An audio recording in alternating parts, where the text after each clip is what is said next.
সংযুক্ত আরব আমিরাতে বাংলাদেশ কনসুলেট এবং বাংলাদেশ কনসুলেট লেডিজ গ্রুপের উদ্যোগে মতবিনিময় সভা এবং ইফতার মাহফিল অনুষ্ঠিত হয়েছে। বাংলাদেশ ভবন দুবাই চত্বরে হয় এই আয়োজন। উপস্থিত ছিলেন দুবাই নিযুক্ত বাংলাদেশের consul general BM Jamal Hossain. এ সময় সবাইকে মানব কল্যাণে এগিয়ে আসার আহ্বান জানান তিনি। পাশাপাশি প্রবাসীদের সংযুক্ত আরব আমিরাতে আইন মেনে চলার পরামর্শ দেন তিনি। মোহাম্মদ নাজমুল হকের সঞ্চালনায় আরও বক্তব্য রাখেন বাংলাদেশ কনসুলেট লেডিজ গ্রুপের সভাপতি আবিদা হোসেন। অংশ নেন 4 শতাধিক প্রবাসী নারী। উপস্থিত ছিলেন ডেপুটি কনসাল জেনারেল শাহিদুল ইসলাম, দূতালয় প্রধান আশফাক হোসেন, লেবার কাউন্সিলর আব্দুস সালাম সহ কনসুলেটের অন্যান্য কর্মকর্তারা। এ সময় নারীদের মাঝে উপহার সামগ্রী তুলে দেন সংগঠনের নেতারা। ডিউটি করি, স্কুল মাদ্রাসা ক্লিনার, 1000 টাকা বেতন পাই।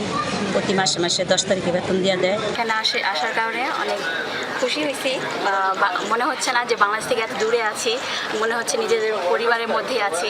আমাদের এই নারী কর্মীদের ভালোভাবে আরও উঁচু পর্যায়ে কিভাবে ট্রেনিংয়ের মাধ্যমে তারা ভালো কাজে করতে পারে সেটাই আমরা চেষ্টা করছি।